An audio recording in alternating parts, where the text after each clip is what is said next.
अस्सलामुअलैकुम class, this is Mohammad Hashim से and you guys are watching Netflix by Hashim से। बेटा, आज की क्लास के अंदर हम लोग दाऊद यूनिवर्सिटी के हवाले से एक डिटेल लेक्चर के अंदर समझेंगे कि भाई दाऊद यूनिवर्सिटी कैसी है, दाऊद यूनिवर्सिटी का क्या प्रोसीजर होता है, दाऊद यूनिवर्सिटी का जो न्यू बैच मेरा एक स्टार्ट हो रहा है वो किस तरीके का बैच होगा, दाऊद यूनिवर्सिटी की प्रिपरेशन आप कैसे कर सकते हैं, उसकी क्या पर्टिकुलरली शेड्यूल होगा, दाऊद यूनिवर्सिटी के अंदर कौन कौन से सब्जेक्ट्स आते हैं, दाऊद यूनिवर्सिटी के अंदर किस तरह की फील्ड्स अवेलेबल हैं एंड सो ऑन। जिस तरीके से बेटा आपको मालूम है कि कराची लेवल के ऊपर या सिंध के अंदर आपके पास यूनिवर्सिटीज ऑलरेडी बहुत कम है, तो उनमें से एक और गवर्नमेंट सेक्टर यूनिवर्सिटी जो हमारे पास है वो दाऊद यूनिवर्सिटी है। सही है ना? दाऊद यूनिवर्सिटी एक जमाने तक एनईडी के अंडर आती थी, एनईडी ने ही दाऊद यूनिवर्सिटी को स्टार्ट करा था। जैसे उस्मान यूनिवर्सिटी है अब, वैसे ही दाऊद यूनिवर्सिटी एनईडी के अंडर आती थी। 1960s की बात है, बहुत काफी अरसे पहले की बात है। हो सकता है आप में से कई के शायद पेरेंट्स ने भी दाऊद यूनिवर्सिटी से पढ़ा हो। बट एक जमाना था कि दाऊद यूनिवर्सिटी एनईडी ने स्टार्ट करी थी, एनईडी के अंडर आती थी, एनईडी से एफिलिएटेड एक कॉलेज था। देन बाद में वो यूनिवर्सिटी बनी प्रॉपर्ली, अब तो उसके 3-4 कैंपस फॉर्म हो चुके हैं। सो भाई दाऊद यूनिवर्सिटी की अगर मैं आपको बेसिक बात बताऊं तो उस वक्त कराची के अंदर दाऊद यूनिवर्सिटी के 3 कैंपसेस ओपन हो चुके हैं। पहला कैंपस जो दाऊद यूनिवर्सिटी का मेन कैंपस है, जो आपको बिल्कुल मजार कायद के सामने मिलेगा, कायद आजम के मजार के बिल्कुल सामने दाऊद यूनिवर्सिटी का मेन कैंपस है। सही है ना? अच्छा, दूसरे नंबर के ऊपर अक्सर बच्चों के जहनों में ये ख्याल होता है कि दाऊद यूनिवर्सिटी का माहौल कैसा है। देखो, if you are from a middle class family ना, तो जाहिर सी बात है you don't have the much options. It's a very basic thing. आप फास्ट नहीं जा सकते, आप अदर प्राइवेट सेक्टर यूनिवर्सिटीज के अंदर नहीं जा सकते, तो आपके पास ले दे के जो यूनिवर्सिटीज बचती हैं सिंध लेवल के ऊपर, या तो वो एनईडी बचती है, या दाऊद बचती है, या मेहरान बचती है, या कराची यूनिवर्सिटी बचती है। Karachi university is not an engineering sector university bye the way. Karachi university एक ओपन लिबरल आर्ट्स यूनिवर्सिटी है जहां पे डिफरेंट सब्जेक्ट्स होते हैं, वो इंजीनियरिंग सेक्टर नहीं है। कराची यूनिवर्सिटी में सिर्फ 1 से 2 डिपार्टमेंट इंजीनियरिंग के, बाकी आपके पास जो प्रॉपर इंजीनियरिंग यूनिवर्सिटीज हैं उसमें दाऊद यूनिवर्सिटी आती है, उसके अंदर एनईडी यूनिवर्सिटी आती है। सही है ना? अगर मैं कराची के लेवल की बात करूं, इंटीरियर सिंध में फिर मेहरान है, कायदे अवाम है एंड सो ऑन। सो भाई दाऊद यूनिवर्सिटी की टेस्ट की डेट्स आ चुकी हैं। दाऊद यूनिवर्सिटी का फॉर्म किस तरीके से फिल करना है आज की वीडियो में इसको भी सीखेंगे। 16 जून से पोर्टल दाऊद यूनिवर्सिटी का ओपन हुआ हुआ है। मैं इसी वीडियो में आपको सिखा रहा हूँ किस तरीके से आपने दाऊद के फॉर्म को फिलअप करना है। एंड ऑफ रजिस्ट्रेशन, रजिस्ट्रेशन कब तक आप करवा सकते हैं? 31 जुलाई तक करवा सकते हैं। एंट्री टेस्ट दाऊद का कहां पर होगा, कैसे होगा, वो सारी चीजें भी मैं गाइड कर रहा हूँ। पहले तो भाई सबसे पहले नंबर ऑफ कैंपसेस क्या है दाऊद के, वो समझ लेते हैं। भाई दाऊद के 3 कैंपसेस हैं। एक कैंपस तो जिना कैंपस है, जो कि हमारे पास जैसे मैंने आपको बताया मज़ार काज के सामने है। और यहाँ पे कौन कौन सी फील्ड ऑफर हो रही होती है? भाई कंप्यूटर सिस्टम इंजीनियरिंग ऑफर हो रही है, केमिकल इंजीनियरिंग ऑफर होती है, इलेक्ट्रॉनिक्स ऑफर होती है, energy and environmental engineering offer हो रही है, industrial engineering and management offer हो रही है, मटेरियल इंजीनियरिंग ऑफर हो रही है, petroleum and gas engineering offer हो रही है, टेलीकम्युनिकेशन हो रही है। While on the other hand BS के अंदर आपके पास केमिस्ट्री का प्रोग्राम ऑफर कर रहे हैं, एनवायरमेंटल साइंसेस कर रहे हैं, मटेरियल साइंसेस कर रहे हैं। अच्छा, bye the way material sciences हो गई आपके पास, ये मैकेनिकल की सब फील्ड है। सिमिलरली मटेरियल इंजीनियरिंग ये आपके पास मैकेनिकल की सब फील्ड है। इंडस्ट्रियल इंजीनियरिंग एंड मैनेजमेंट ये आपके पास मैकेनिकल की सब फील्ड होती है।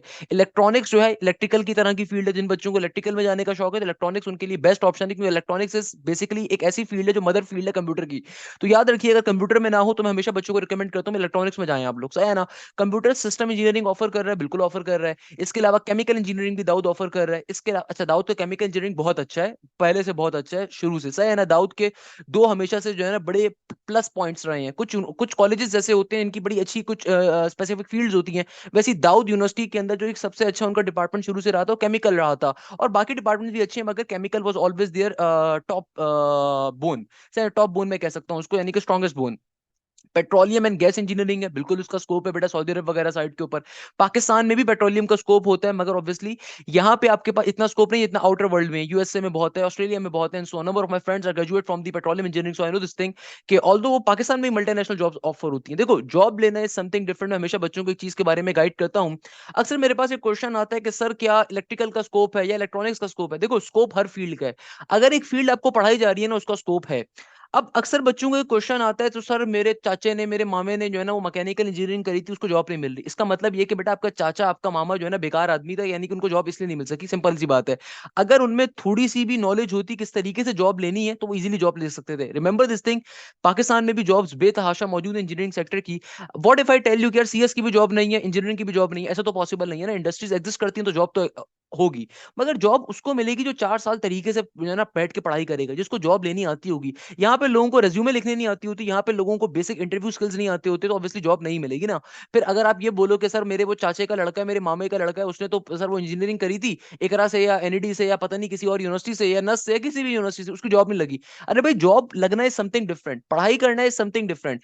आपको तालीम कभी भी जॉब नहीं दिलवाएगी, याद रखिएगा मेरे जुमले को। आपको जॉब दिलवाती है बेटा आपकी स्किल्स दिलवाती हैं। सो भाई मैं हमेशा बच्चों से कहता कहता हूँ उस फील्ड के अंदर जाओ जिसका आपको शौक है। अगर आपको इलेक्ट्रॉनिक्स का शौक है उसमें जाओ, मैकेनिकल का शौक है उसमें जाओ, आपको कंप्यूटर का शौक है उसमें जाओ। भाई what if I tell you कि आज के जमाने में लोग सीएस इंजीनियरिंग तो कर लेते हैं मगर उनको ये भी नहीं पता होता कि भाई कंप्यूटर का कोड कैसे लिखना है। तो आपको जॉब थोड़ी मिलेगी अगर आप ये सोच के सीएस आपको पसंद नहीं थी, आपने अपने चाचे के, मामे के, ताए के, गली के अमजद भाई की फरमाइश के ऊपर आपने सीएस में एडमिशन ले लिया, बट आपको सीएस जहर लगती है, आपको कोडिंग की पसंद नहीं है, आपको कोडिंग करने नहीं आती, तो आपकी जॉब कैसे लगेगी भाई? पढ़ाई समथिंग डिफरेंट है। आपकी जॉब लगना है टोटली डिपेंड करता है आपकी स्किल्स के ऊपर, आप किस तरीके से इंटरव्यू को एस कर रहे हो, किस तरीके से जाकर इंटरव्यू में बात करते हो, क्या आप परफॉर्म करते हो, बहुत सारी चीजें होती हैं। कहने का मकसद ये है कि बेटा देखो हमेशा उस फील्ड पे जाओ जिसका आपको शौक है। खैर ये बात हमारी कहीं और निकल जाएगी, आपको मैं पहले भी कैंपस के बारे में बता रहा हूँ। अच्छा, दूसरा कैंपस जो दाऊद यूनिवर्सिटी का है वो गुलबर्ग के अंदर है, आप सर्च कर सकते हो मैप के ऊपर, गुलबर्ग टाउन कराची के अंदर एक और कैंपस है जहां पे बैचलर ऑफ साइंस के प्रोग्राम्स ऑफर होते हैं, जिसमें आर्टिफिशियल इंटेलिजेंस है, कंप्यूटर साइंस है, साइबर सिक्योरिटी है, डेटा साइंसेस है। तो आपके पास नंबर ऑफ ऑप्शंस आ जाते हैं। अगर आप मेन कैंपस में जा रहे हो तो मेन कैंपस में सिर्फ कंप्यूटर सिस्टम इंजीनियरिंग है, वाइल जो इनका गुलबर्ग कैंपस है वहां पे इनकी आपके पास particularly artificial intelligence, computer sciences, cyber security, data science आ रहा है। वाइल इनका एक और कैंपस है इकबाल कैंपस जो कि गुलशन इकबाल के अंदर है, जहां पे आर्किटेक्चर की फील्ड है, ये भी रिसेंटली बना था। गुलबर्ग कैंपस भी रिसेंटली बना था। Since Dawood is a government sector university, में हमेशा बच्चों को रिकमेंड करता हूँ कि बेटा गवर्नमेंट सेक्टर में जाओ, प्राइवेट से अच्छा स्कोप होता है, क्योंकि गवर्नमेंट सेक्टर में आपके माँ बाप के पैसे कम लगेंगे। सिंपल सी चीज है बेटा, जितने कम पैसे में तालीम हासिल कर सकते हो उतने कम में हासिल करो। देखो at the end of the day यकीन मानो बेटा, I have also work with the multiple MNCs of this world. मैंने अल्हम्दुलिल्लाह डीएसवी के साथ भी काम करा, मैंने जीएस के साथ भी काम करता रहा हूं। तो भाई याद रखिएगा, मेरे मुकाबले में जो नस का ग्रेजुएट होगा ना, शायद उसको वो जॉब नहीं मिली होगी, मुझे मिल गई होगी। या फिर हो सकता है जो नस का ग्रेजुएट है उसको जॉब मिल जाए, एनडी वाले को ना मिले। या फिर हो सकता है जो जीआईके का ग्रेजुएट है उसको मिल जाए, आपको दाऊद वाले को ना मिले, या फिर दाऊद वाले को मिल जाए और आपके पास पर्टिकुलरली मेहरान वाले को ना मिल सके।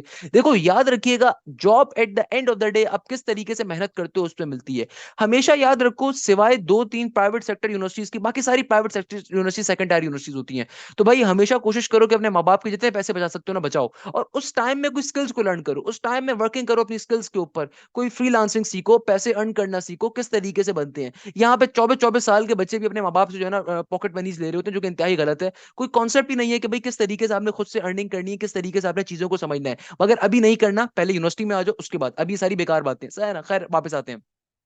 अच्छा भाई, तो ये सारी बातें मैंने यहाँ पे आपको बताई भी हैं कि भाई देखो जैसे गुलबर्ग कैंपस है वो आपके पास कहाँ पे है, गुलबर्ग टाउन के ऊपर है। गुलशन इकबाल कैंपस जो इनका गुलशन इकबाल ब्लॉक 17 के ऊपर है। मेन कैंपस इनका एम ए जिन्ना रोड के ऊपर है, ऐसा है ना। अच्छा, दाऊद यूनिवर्सिटी का एक और कैंपस है भी, state of the art campus इनका सखर में ओपन हुआ है, रोडी सखर के ऊपर।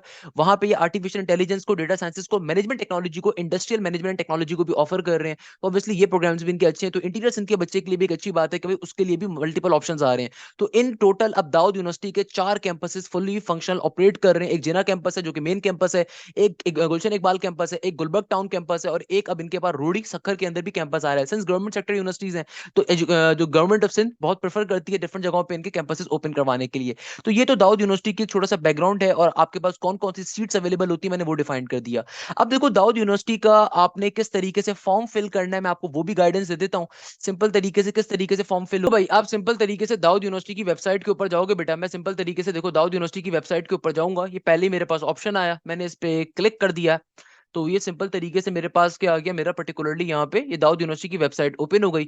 मैं ऑनलाइन एडमिशन पोर्टल के ऊपर जाऊंगा, जाओ।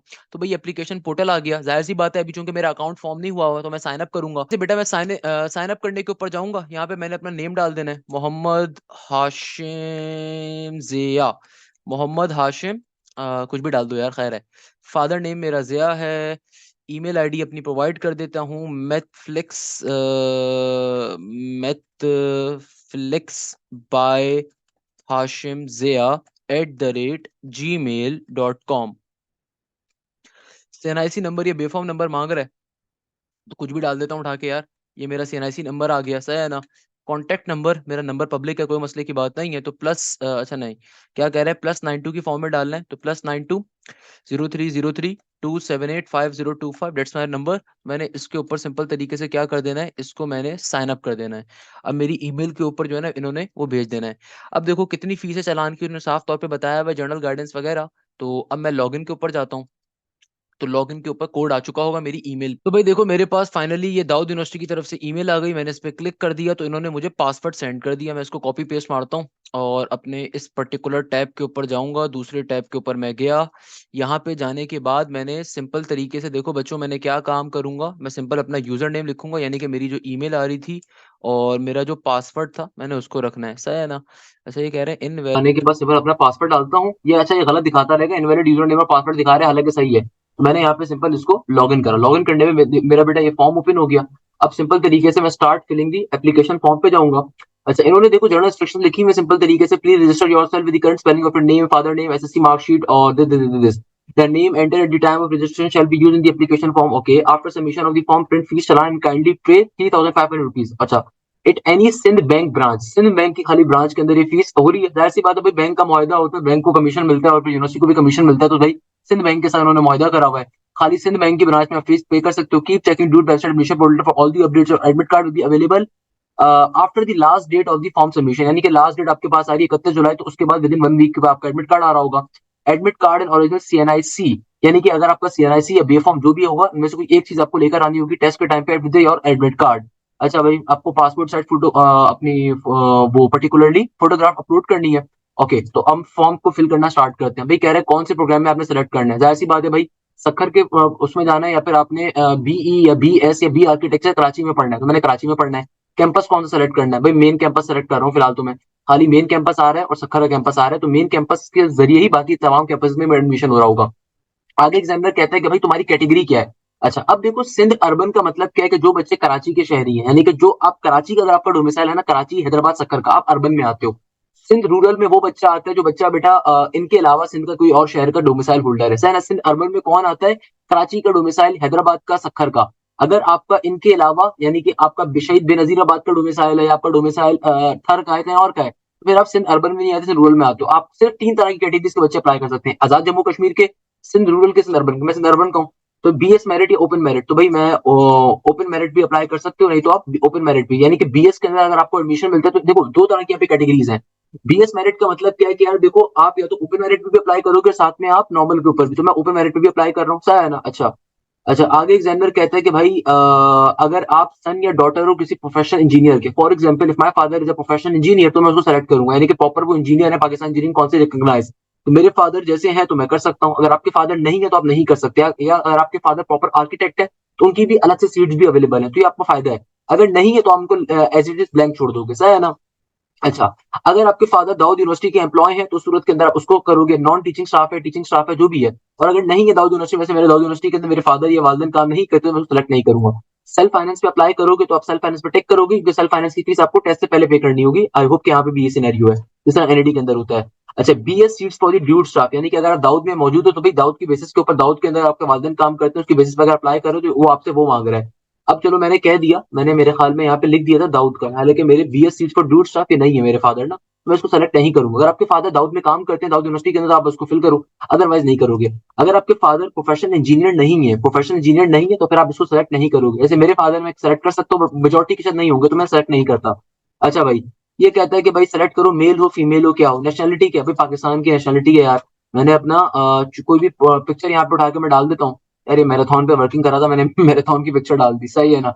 डेट ऑफ बर्थ क्या है, यार कोई भी डेट ऑफ बर्थ में डाल देता हूँ, अपने एक्चुअल डेट ऑफ बर्थ आपको क्या बताऊं यार, मैं मासूम सा कितना मैं जो है ना बूढ़ा इंसान हूँ, नहीं बताता। चलो मैं रैंडमली सेलेक्ट कर लेता हूँ, I am quite a young person also, but चलो मैंने सेलेक्ट कर ली 28 दिसंबर 1999। मेरा रिलीजन क्या है, इस्लाम है, क्रिश्चियन है, बुद्धिज्म है, अहमदी है, मुस्लिम है, क्या है, मुस्लिम है, सही है ना। सीएनआईसी या बी फॉर्म की एक्सपायरी क्या है, अपनी मर्जी से फिलहाल तो मैं डाल देता हूँ, मेरी सीएनआईसी की एक्सपायरी है 2028 की, मैंने अपनी मर्जी डाल दी। जो भी आपका बेफॉर्म है ना उस पर लिखा होगा एक्सपायरी डेट, है ना, उस पर लिखी होगी एक्सपायरी डेट कहीं ना कहीं, तो मैंने डाल दी, कुछ भी डाल। डिसेबिलिटी एंड टिक कर दो, अदरवाइज नहीं। डिसेबिलिटी का मतलब होता है नहीं कि अगर आपके अंदर कोई बीमारी है या पर्टिकुलरली आपका कोई हाथ नहीं है, कोई उंगली नहीं है, तो आप डिसेबिलिटी पे टिक कर सकते हो, otherwise no need.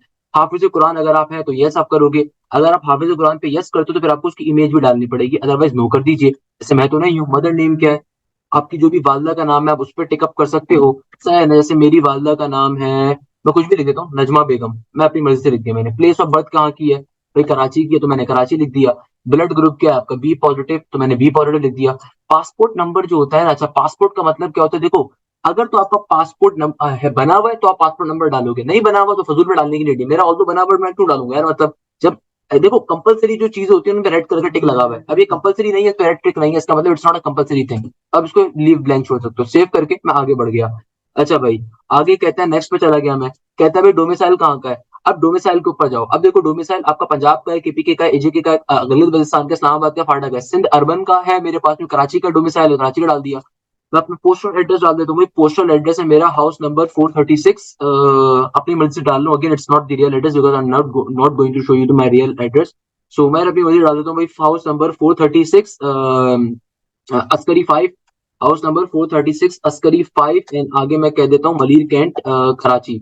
House number 436 Askari 5 Malir cantt Karachi. सही है ना भाई, पहुंच मत जाना यहाँ पे, सही है ना। अंकल पकड़ के जो भी होंगे मारेंगे। सही है। सिटी कौन सा है भाई आपका, कराची से है तो सिटी कौन सा है, कराची ही होगा ना यार। वेर इज कराची, चक्कू भी कुछ सिटी होता है, मुझे भी आज पता चला। कराची आ गया। हाउस नंबर क्या अगेन मैंने यहाँ पे डाल दिया, सिंपल इज डेट, कोई मसले की बात नहीं है। इमरजेंसी कॉन्टेक्ट नंबर, तो मेरा कॉन्टेक्ट नंबर तो सिंपल है, 030327850225। I have written it down. आपका रिलेशन क्या है भाई, आपका रिलेशन, अच्छा इमरजेंसी कॉन्टेक्ट नंबर से रिलेशन क्या है आपका। अगर आप अपने वालिद साहब का डाल रहे हो तो अपने वालिद साहब का लिखोगे। अच्छा इमरजेंसी कॉन्टेक्ट आपको जो देना है किसी और का देना है, अपना नहीं देना। तो लेट सपोज आप किसी और का डाल दो, मैं डाल देता हूँ अपने डाल देता हूँ। लेट सपोज मैंने यहाँ पे डाल दिया 6 का डाल दिया। अब ये मेरे वालिद साहब का फॉर एग्जाम्पल, ऑल्दो है नहीं तो जिसका भी होगा उसका रिलेशन आप डालोगे यहाँ पे। वुड यू अवेल ट्रांसपोर्ट, यार अगर जो दाऊद की जो अपनी बसेस चलती हैं आप उनको अगर अवेल करोगे तो यस पे रखो, नहीं तो अगर आप खुद बाइक बाइक पे या खुद से गाड़ी में आओगे तो नो कर दीजिएगा। सही है ना, तो आपकी चॉइस है। सेव करके मैं आगे बढ़ जाता हूँ। अच्छा ये मुझसे क्या कह रहा है, नेक्स्ट का ऑप्शन दे दिया। कहता है भाई फादर का स्टेटस क्या, आपके वाले साहब अगर हयात हैं तो अलाइव लिखोगे। अच्छा भाई गार्जियन का सीएनआईसी नंबर क्या है। देखो एक चीज ध्यान में रखिएगा, अक्सर बच्चों को बेसिक डिफरेंस नहीं पता होता गार्जियन एंड फादर का। देखो फादर जो होता है ना वो आपका बाप होता है, तो आपका वाले साहब अगर आपके जिंदा है ना, he is your guardian. Otherwise अगर आप बढ़ना चाहते हो आप गार्जियन को फिल कर सकते हो, सही है ना। कुछ लोग होते हैं जिनके जिनकी मदर और फादर में सेपरेशन हो जाती है। There are few cases in this country as well, कि भाई नॉर्मल सी बात है यार, हमारा माशरा ही ऐसा जहाँ पे हो सकता है, नहीं किसी माशरे में हो सकता है।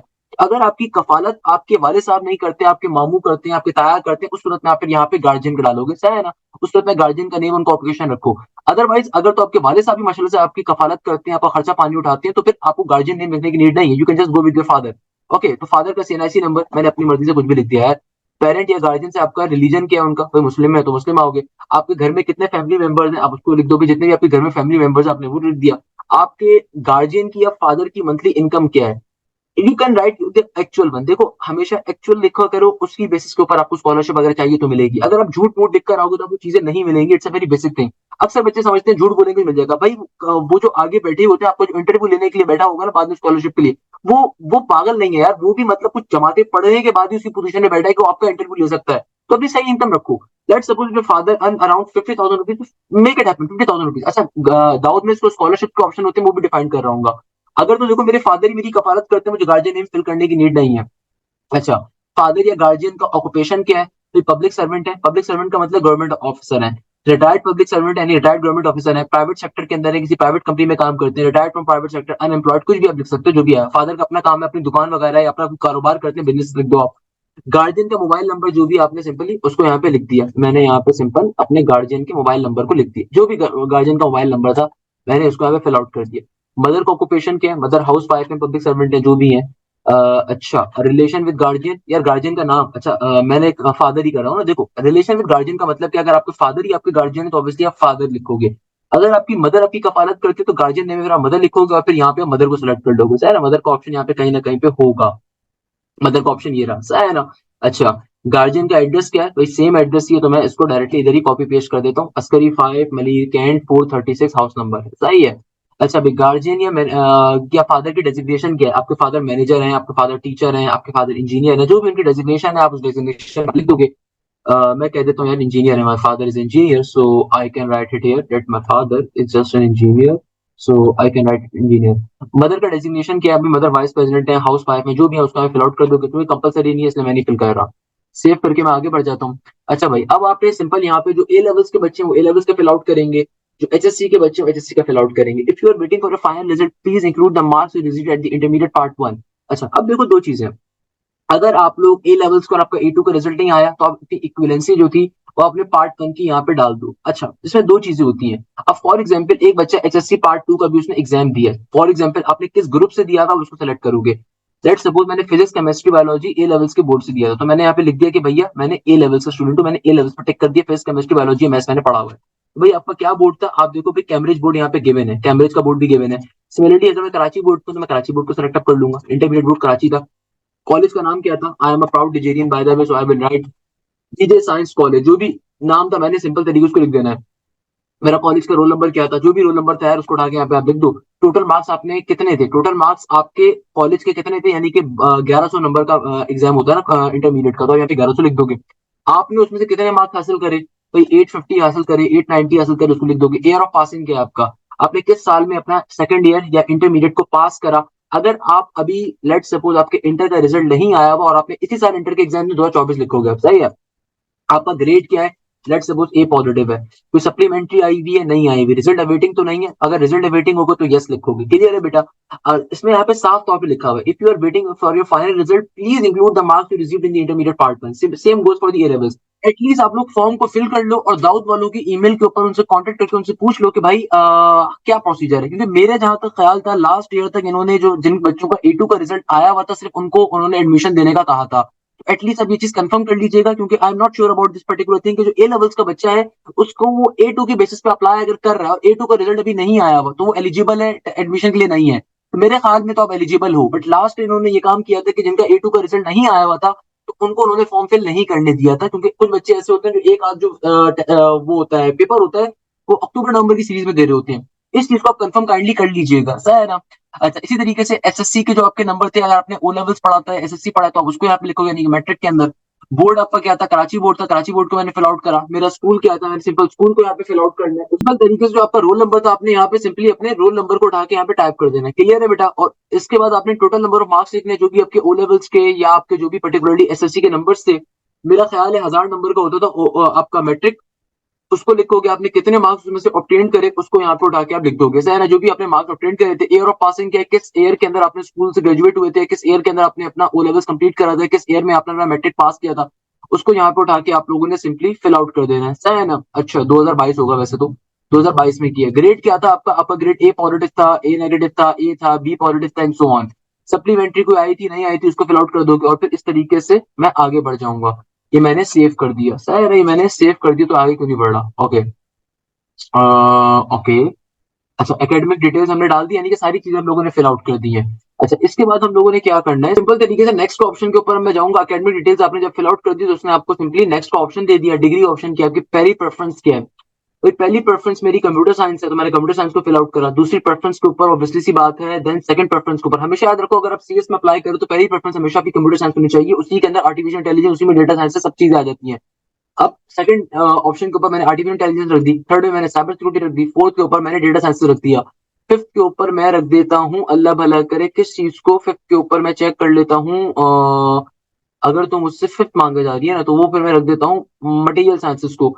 सिक्स के ऊपर मैं कुछ और प्रोग्राम रख देता हूँ, यानी कि सिंपल तरीके से मैंने इसको फिल आउट कर दिया। अच्छा, अब वो मुझसे पूछ रहे स्कॉलरशिप आपको कौन सी चाहिए, 100% स्कॉलरशिप, 50% स्कॉलरशिप, ये मैं आपको आगे चल के सिखाऊंगा। Option for the eligible candidate, इसका मतलब क्या, स्कॉलरशिप किनको मिलेगी उनको मैं अभी क्राइटेरिया डिफाइन करूंगा, क्लियर है बेटा। तो मैंने इसको सेव कर दिया, सही है। अब मैं नेक्स्ट ऑप्शन पे जाता हूँ, मुझसे स्कॉलरशिप का ये फॉर्म साथ ही फिल करने को दे रहा है कि भाई आपका पर्टिकुलरली स्कॉलरशिप के ऊपर चूंकि मैंने टिक किया तो मुझसे कह रहे हैं भाई कितने फैमिली मेंबर्स आपके घर में रहते हैं, number of family members studying, यानी कि जो आपके घर में फैमिली मेंबर्स, कितने फैमिली मेंबर्स आपके घर में पढ़ रहे हैं।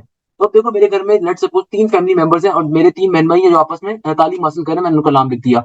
अब ये मुझसे पूछ रहे हैं लास्ट 6 महीनों का आपका एवरेज बिल क्या है गैस का, तो भाई मैं यहाँ पे लिख देता हूँ कि लास्ट 6 महीनों में गैस का बिल जो मेरे घर में आ रहा है 2,500 आ रहा है, मैंने यहाँ पे 2,500 लिख दिया। टेलीफोन का बिल लास्ट 6 महीनों में क्या आ रहा है, भाई टेलीफोन है नहीं घर पे तो 0 आ रहा है। अच्छा भाई, इलेक्ट्रिक बिल लास्ट 6 महीनों का कितना आ रहा है, एवरेज मांगा हुआ है, यानी कि फॉर एग्जाम्पल आप एवरेज निकाल लो भाई 6 महीनों को, यानी कि 6 महीनों के बिल को डिवाइड बाय 6 कर दो। मैं कहता हूँ कि भाई लास्ट 6 महीनों का जो एवरेज बिल आया है वो 45,000 रुपया आया है, यानी कि सिंपल तरीके से कितना आया है, 45,000 आया हुआ है। टोटल बिल पर मंथ कितना आता है उसको आप उठा के लिख दो यहाँ पे, टोटल बिल पर मंथ का कितना है भैया, मैं कह देता हूँ कि टोटल बिल जो पर मंथ का पड़ता है घर में चलाने के लिए वो तकरीबन लेट सपोज मैं कह देता हूँ कि भाई 40,000 का टोटल बिल चल रहा है, मेरे घर का टोटल बिल कितना है 40,000, मैंने अप्रोक्सीमेटली लगा दिया। एजुकेशनल एक्सपेंडिचर कितना है, यानी कि कितने बहन भाई जो है ना उनकी तालीम पे कितने पैसे खर्च हो रहे हैं हर महीने के। तो हो सकता है एक बहन आपकी कोई यूनिवर्सिटी के अंदर हो, एक आप यूनिवर्सिटी के अंदर अगर जा रहे हो, तो आपका भी कॉलेज का खर्चा क्या था, महीने का कितना खर्चा जा रहा है आपके वालिदैन की जेब से आपकी पढ़ाई के ऊपर, फिलहाल सारे बहन भाइयों को मिलाकर तो मैं कह देता हूँ कि भाई 40,000 का कम से कम इनकम जा रही है उसके ऊपर। किचन एक्सपेंडिचर क्या है, यानी कि घर में जो आपकी वालदा को पैसे मिलते हैं, कि आपकी वालदा कितने पैसों में पूरे घर को एक महीने में चला लेती हैं। लेट्स सपोज मैं कहता हूँ 20,000 में चला रही है। मेडिकल एक्सपेंडिचर कितना है, कोई कोई छोटा बच्चा बीमार हो जाए, वो हो जाए, तो आपने वो डाल दिया कि भाई लेट सपोज ये है तकरीबन 5,000। मिसलिनियस एक्सपेंडिचर कितना है, इसमें 10,000 डाल दो कि भाई कोई ना चाहते हुए भी खर्चा निकल कर आ जाए, तो कोई मेहमान आ जाते, कोई आ जाता है। हाउस अपना है या रेंट का है, रेंट का अगर हाउस है तो भाई कितना रेंट है उसका महीने का। लेट सपोज महीने का उसका रेंट है 20,000 का, मैंने 20,000 पे टिक कर दिया। अदर सोर्स ऑफ इनकम कोई है तो उसको आप लिख दो, कोई वालदेन की कोई फ्लैट वगैरह है, कोई चीजें हैं तो उसको आप लिख दोगे। सेव करके मैं आगे बढ़ गया, सही है ना। सेव करके नेक्स्ट ऊपर मैं जाऊंगा, तो इसने मुझे बता दिया कि भाई ये सारी चीजें तुम्हारी, मोहम्मद हाशिम ये आपका माशाल्लाह से ये आ गया, तो मैंने सबमिट करवा दिया। अब ये मेरे पास डाउनलोड हो गया, फीस चालान का ऑप्शन आ गया, तो मैंने इस फीस चालान को यहाँ पे सेव कर लिया, सही है ना। मैंने फीस चालान को सेव कर लिया, ये मेरी फीस चालान की कॉपी है, आई होप ये शो हो रही होगी। तो सिंध बैंक की किसी भी ब्रांच में आपने वो पे करनी है। पे करने के बाद आपने उसको पीडीएफ बनाने के बाद उसको अपलोड भी करना है। आपने पर्टिकुलरली बेटा जब बैंक चालान आपने फिल आउट कर दिया, आपने बैंक की फीस बैंक में जाके पे कर दी, उसके बाद जो पेड स्लिप होगी ना वो आपने उसको उसकी पिक्चर खींचनी है, पिक्चर खींचने के बाद यहाँ पे आके उसको अपलोड भी करना है, सही है ना। तो सिंध बैंक की ब्रांच में किस ब्रांच में आपने फीस सबमिट करी है, उसके बाद आपने फाइल को ऑप्शन को सेलेक्ट करने के बाद यहाँ पे मैं जाता हूँ जैसे, और जाने के बाद मैंने इसको यहाँ पे अपलोड भी कर दिया। क्लियर है। अच्छा, किस दिन आपने पे करा है, मैंने आज की तारीख में फॉर एग्जाम्पल पे करी, तो उसको मैंने अपलोड भी कर दिया। क्लियर है। ये पकड़ के मुझे मारेंगे ऑल तो मैंने अपने पिक्चर डाल दी है, सही है ना। तो ये काम मैंने कर दिया, सही है ना। तो ये इमेज अभी अप्रूव नहीं करी, अभी बाद में देखेंगे ना तो मुझे जरूर बैठ के कुछ ना कुछ याद करके, खैर है मसला नहीं है। तो इस तरीके से आपको देखो दाऊद का कंप्लीट फॉर्म फिल आउट हो गया। ये तरीकेकार होता है दाऊद के फॉर्म को फिल करने का। टेस्ट कैसे लिया जाएगा, किस तरीके से दाऊद यूनिवर्सिटी का टेस्ट होगा, कहाँ पे होगा, इन सारी बातों को जरा डिस्कस कर लेते हैं। बेटा देखो दाऊद यूनिवर्सिटी का जो टेस्ट होता है ना भाई, ये होता है टेस्ट आईबीए की बिल्डिंग में। जब आपका एडमिट कार्ड आएगा ना तो उसमें बताया हुआ होगा आपका टेस्ट कहाँ पर है। वैसे मैं आपको ऑलरेडी बता देता हूँ, पहले ये एनईडी के अंदर होता था, बट अब ये आईबीए में हो रहा है पिछले लास्ट 2 ईयर से। अच्छा, इसका ये मतलब नहीं है कि आईबीए टेस्ट कंडक्ट कर रहा है। आईबीए खाली अपनी जगह को रेंट आउट कर रहा होता है। भाई कॉर्पोरेट सेक्टर में बहुत कॉमन इशू होता है कि भाई एक बंदे के पास अगर जगह नहीं है, दूसरी जगह पे जगह ले लेता है, नॉर्मल सी बात है। दाऊद चाहे तो कराची यूनिवर्सिटी में भी टेस्ट ले सकता है, आपके एडमिट कार्ड पे लिखा होगा आपकी टेस्ट की जगह क्या है। और टेस्ट एक ही दिन होगा, एक ही टाइम पे होगा। तो भाई ऐसा कोई सीन नहीं है कि भाई किसी सेक्शन के पास पेपर्स निकल कर आ गए, किसी बच्चे का पेपर हो गया उसने आपको पेपर शेयर कर दिया, ऐसा पॉसिबल ही नहीं होता। तो दाऊद यूनिवर्सिटी का जो टेस्ट होता है वो एक ही टाइम पे तमाम बच्चों का होता है, और ये आईबीए के अंदर रिसेंट 2 ईयर से हो रहा है। बट आईबीए टेस्ट कंडक्ट नहीं कर रहा है। एक तो अक्सर बच्चे परेशान होते हैं सर आईबीए टेस्ट कंडक्ट कर रहा होगा, अरे भाई आईबीए सिर्फ अपनी जगह दे रहा है, स्टाफ सारा दाऊद का होगा, पेपर दाऊद खुद डिजाइन करेगा एंड सो ऑन। याद रखिएगा दाऊद के पेपर के अंदर दो बातें बड़ी इंपॉर्टेंट है। पहले नंबर के ऊपर कैलकुलेटर नाम की कोई शे अलाउ नहीं होती। तो अक्सर बच्चों का जिनका एनईडी में एडमिशन नहीं होता उनको लग रहा होता है कैलकुलेटर की ट्रिक सीख ली तो भाई दाऊद में काम आएंगे, नहीं, दाऊद में केयू में कैलकुलेटर अलाउ नहीं होता, तो कैलकुलेटर नाम की भला ही नहीं है। अच्छी बात है ये। सेकंड नंबर के ऊपर दाऊद में कोई नेगेटिव मार्किंग नहीं है। पहले नेगेटिव मार्किंग होती थी, आपने जरूर अपने किसी बड़े कजन वगैरह से सुना होगा, दाऊद में कोई नेगेटिव मार्किंग नहीं है। अच्छा, एक लोग अक्सर परेशान होते हैं दाऊद में पॉलिटिकल अफेयरेंस की वजह से। भाई दाऊद में अब कोई पॉलिटिकल अफेयरेंस नहीं है। एक जमाना पहले होता था जमाती है, अब नहीं होती कोई भी जमातें, और ये अच्छी बात है। अब दाऊद में किसी किस्म की कोई जमात एग्जिस्ट नहीं करती है। दाऊद का मॉल बहुत अच्छा है। आई वुड रियली रिकमेंड, अगर एनईडी में ना हो तो दाऊद आप बिल्कुल जाएं, कराची यूनिवर्सिटी से पहले दाऊद में जाएं, ओपनली मैं कहता हूँ बच्चों को। ये दो चीजें ध्यान में रखिएगा, दाऊद में कैलकुलेटर अलाउ नहीं है, और प्रॉपर मैथ्स का पोर्शन आता है, प्रॉपर फिजिक्स का आता है, केमिस्ट्री का आता है, कंप्यूटर का पोर्शन आता है। आपने तैयारी बहुत अच्छे से करनी है। तैयारी कैसे करनी है उसमें मैं बाद में जाऊंगा। मेरा भी न्यू बैच स्टार्ट हो रहा है 12 जुलाई से, आप उसमें एडमिशन ले सकते हैं। उसमें आपको complete live classes plus recorded classes मिल रही होंगी, आप उसको ज्वाइन अप कर सकते हैं, बट उसमें बाद में आएंगे। पहले समझते हैं कि दाऊद का टेस्ट कैसे होता है। देखो दाऊद में दो तरह की चीजें आएंगी। सबसे पहले एक पोर्शन सबका कंपलसरी है। आपके पास 100 मार्क्स का टेस्ट होगा, 100 एमसीक्यूज होंगे दाऊद के पेपर के अंदर। पहला पोर्शन होगा इंग्लिश का, 25 एमसीक्यूज गिवन होंगे, 25 मार्क्स का पोर्शन होगा, ये हर एक का आएगा। दूसरा पोर्शन होगा आईक्यू का, इसमें भी 25 एमसीक्यूज होंगे और 25 आपके नंबर होंगे इस पोर्शन के, मगर इसको दो हिस्सों में ब्रेक किया हुआ होता है। एक होता है एनालिटिकल रीजनिंग, एक होता है जनरल नॉलेज। देखो एनालिटिकल रीजनिंग का मतलब क्या है, जिस तरह आपकी सिंपल सीरीज गिवन है उसको फाइंड करना है, बेसिक आपके पास बेसिक मैथ्स का क्वेश्चन आ गया, तो वो तमाम बच्चे जो मुझसे तालीम हासिल कर रहे होते हैं वो जानते हैं कि हम उन्हें एलआर पढ़ाते हैं। एलआर के अंदर जनरल नॉलेज एनालिटिकल रीजनिंग दोनों कवर हो रही होती है, तो ये आईक्यू कहलाता है ना ये। तो इसमें दोनों चीजें आ रही होती है। अच्छा जीके में होता क्या है, देखो बेटा जीके का मतलब है पाकिस्तान का करंट प्राइम मिनिस्टर कौन है, पाकिस्तान का चीफ मिनिस्टर कौन है, पाकिस्तान का सूबे का चीफ मिनिस्टर कौन है सिंध के, पाकिस्तान के सिंध के सूबे का गवर्नर कौन है, पंजाब का गवर्नर या पंजाब का चीफ मिनिस्टर कौन है, पाकिस्तान के अंदर सुप्रीम कोर्ट का जो चीफ जस्टिस है वो कौन है, ऑल्दो हमें deep down we all know this thing कि सारे काम एक ही इदारा कर रहा होता है, माशाल्लाह से जीएच की उसकी इतनी रिस्पॉन्सिबिलिटी होती है, सारे काम वही कर रहा होता है, तो पेपर में आपने लिख के नहीं आ जाना भाई, नहीं तो ब्लैक वीगो आपके घर पे आ जाएगी, आपने असल नाम लिख देने बस यहाँ पे, है ना, कोई परेशान होने की जरूरत नहीं है। तो खैर ये चीजें जनरल नॉलेज में आती हैं। इसके अलावा पाकिस्तान इंडिया का बॉर्डर क्या है, वो आपसे जीके में पूछा जा सकता है, एलओसी कहलाता है। पाकिस्तान अफगानिस्तान का बॉर्डर क्या है, दुरन लाइन कहते हैं उसको। पाकिस्तान के कितने सूबे हैं, इस्लामाबाद क्या कहलाता है, फेडरल कैपिटल कहलाता है, तो उसके भाई उसके अंदर वो क्या है आपके पास है, खुद मुख्तार वो है आपके पास, कैपिटल टेरिटरी है। इसके अलावा आपसे पूछा जा सकता है कि भाई पाकिस्तानी करेंसी कैसी है एंड सो ऑन, मतलब बेसिक जनरल नॉलेज के क्वेश्चन जो होते हैं वो आ रहे होते हैं, जिसकी आपने प्रॉपर तैयारी करनी है, हम आपको प्रॉपर तैयारी करवा रहे होते हैं। तो खैर कहने का मकसद ये कि ये दो पोर्शन हर एक के पेपर में आएंगे, आप किसी भी फील्ड्स के अंदर अप्लाई कर रहे हो, दो पोर्शन लाजमी है। अच्छा, उसके बाद जो सेक्शंस होंगे ना वो आपने अपने पर्टिकुलरली आपकी चॉइस पर अटेम्प्ट करने, कैसे कि भाई देखो, आपका दाऊद का जो टेस्ट होता है ना रिटन टेस्ट होता है, यानी कि भैया इसके अंदर ओएमआर शीट बेस्ड टेस्ट होता है, कंप्यूटर बेस्ड टेस्ट नहीं होता दाऊद का। तो इसमें होता क्या है, इसमें होता ये कि भाई अगर आप प्री इंजीनियरिंग बैकग्राउंड के स्टूडेंट हो, या फिर अगर आपने प्री मेडिकल पढ़ी थी मगर फिर आपने एडिशनल मैथ्स के पेपर दे दिए हैं, सही है ना, तो आप प्री इंजीनियरिंग में काउंट हो रहे हो। तो आपके टेस्ट में फिजिक्स आएगी 20 नंबर्स की 20 एमसीक्यूज होंगे, केमिस्ट्री आएगी 10 नंबर की 10 एमसीक्यूज होंगे, मैथ्स आएगी 20 नंबर की 20 एमसीक्यूज होंगे, प्रॉपर मैथ्स एडवांस मैथ्स जो होती है एप्टीट्यूड की वो आएगी, सही है ना। अगर आप किसी भी फील्ड में अप्लाई कर रहे हो बट आपने ए लेवल्स के अंदर या इंटरमीडिएट में प्री इंजीनियरिंग पढ़ी थी, तो आपके 3 सब्जेक्ट ऑप्शनल होंगे जो आपने चूज करने हैं। सिमिलरली जो बच्चे कंप्यूटर साइंस के हैं, यानी कि जो बच्चे जिन्होंने इंटर या ए लेवल्स के अंदर केमिस्ट्री के बजाय कंप्यूटर का कोर्स पढ़ा था, तो भाई उनके टेस्ट में फिजिक्स आएगी, मैथ्स आएगी, कंप्यूटर आएगी। एक सवाल मेरे पास अक्सर बच्चे करते हैं, सर वो मैंने इंटर में केमिस्ट्री पढ़ी थी, वो सर वो दाऊद के टेस्ट में मुझे था, मुझे दाऊद यूनिवर्सिटी में कंप्यूटर में एडमिशन लेना है, तो मेरे टेस्ट में कंप्यूटर का पोर्शन होगा केमिस्ट्री का होगा। अल्लाह के प्यारे बंदे, एप्टीट्यूड के अंदर वो टेस्ट आपको देना होता है जो आपने इंटर लेवल में पढ़ा हुआ है, ना कि जहां आपने बाद में जाना है। अरे भाई बाद में जहां पे जाना है वो तो बात की कहानी है ना। रिमेंबर दिस थिंग, अक्सर बच्चे इसमें गलती करते हैं, भाई जो आपको टेस्ट मिलेगा ना उसमें सारे क्वेश्चन गिवन होंगे, आपने बायो थोड़ी अटेम्प्ट करना है अगर आप इंजीनियरिंग हो, आपने केमिस्ट्री अटेम्प्ट करनी है अगर आप इंजीनियरिंग के नहीं हो। भाई remember this thing, remember this thing, आप जिस बोर्ड के हो आपने वो बिलोंग करना है। अगर आप प्री इंजीनियरिंग के थे इंटर ए लेवल्स के अंदर, तो भाई आपने फिजिक्स का पोर्शन, केमिस्ट्री का पोर्शन, मैथ्स का अटेम्प्ट करना होगा। अगर आप कंप्यूटर साइंस के स्टूडेंट थे, आपने इंटर या ए लेवल्स में कंप्यूटर पढ़ी थी, तो भाई आप केमिस्ट्री की जगह कंप्यूटर का पोर्शन अटेम्प्ट करोगे। It's a very basic thing है। अक्सर बच्चों को बेसिक चीज नहीं पता होती, वो कहते हैं सर नहीं मैंने तो सर वो प्री इंजीनियरिंग का हूं, मैंने तो कंप्यूटर आगे जाके पढ़नी है तो कंप्यूटर का पोर्शन अटेम्प्ट करूंगा। नहीं भाई, अगर आप प्री इंजीनियरिंग के स्टूडेंट हो तो बेटा आपको लाजमी है कि आप केमिस्ट्री अटेम्प्ट करोगे, अदरवाइज आपको आप फेल कर दिए जाओगे, आप है ना। सिमिलरली अगर आप कंप्यूटर साइंस के स्टूडेंट थे इंटर ए लेवल्स के अंदर, तो आप कंप्यूटर के पोर्शन को अटेम्प्ट करोगे, तो फिजिक्स आपकी 20 नंबर की आएगी, मैथ्स आपकी 10 नंबर की आएगी, 10 एमसीक्यूज होंगे, कंप्यूटर आपकी 20 एमसीक्यूज की आएगी, है ना। प्रॉपर तैयारी हम करवा रहे होते हैं, हमारी प्रॉपर्ली आपको रिकॉर्ड लेक्चर वगैरह सब चीजें मिल रही होंगी।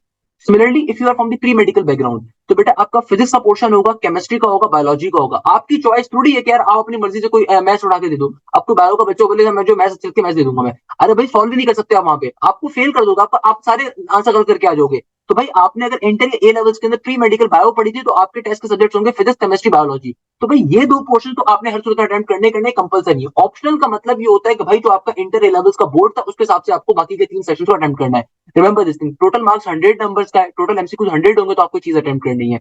तो ये चीज होती है। मेरा न्यू बैच अभी स्टार्ट हो रहा है दाऊद यूनिवर्सिटी और कराची यूनिवर्सिटी की प्रिपरेशन के लिए, इंशाल्लाह 12 जुलाई से आप उसमें एडमिशन ले सकते हैं। आसान प्रोसीजर है, एंड में मैं उसकी डिटेल्स आपको शेयर कर रहा हूँ। सिंपल तरीके से व्हाट्सएप के ऊपर आप मुझसे कांटेक्ट कर सकते हैं उसके हवाले से। तो भाई सिंपल तरीके से आपकी स्क्रीन के ऊपर व्हाट्सएप नंबर भी आ रहा होगा, आप उसके रिगार्डिंग उस डिटेल में बात भी कर सकते हैं, ऐसा है ना। अच्छा, अब देखो दाऊद यूनिवर्सिटी के अंदर सीट्स कितनी होती है, तो इसको भी डिस्कस कर लेते हैं। भाई दाऊद यूनिवर्सिटी के अंदर आपके पास सिंध अर्बन की सीट्स कितनी है, सिंध रूरल की, दाऊद के अपने टीचिंग स्टाफ की, नॉन टीचिंग स्टाफ की, प्रोफेशनल इंजीनियर्स की, प्रोफेशनल आर्किटेक्ट्स की, आजाद जम्मू कश्मीर की, जनरल मेरिट सीट कितनी होती है आपके पास, सेल्फ फाइनेंस की सीट्स कितनी है, सेल्फ फाइनेंस फॉरेन की कितनी सीट्स है, टोटल सेल्फ फाइनेंस की सीट्स कितनी है, सो ऑन। तो भाई देखो सारी यहाँ पे डिटेल्स लिखी हुई है कि ईएस का मतलब इलेक्ट्रॉनिक्स इंजीनियरिंग, उसकी सीट्स आ रही है। सिमिलरली आप वेबसाइट पे जाओगे सारी बातें गिवन है। सीएच का मतलब है केमिकल इंजीनियरिंग, उनकी सीट 24 आ रही है सिंध अर्बन के लिए, यानी कराची के बच्चों के इलेक्ट्रॉनिक्स में 24 सीट है, केमिकल में 24 सीटें हैं।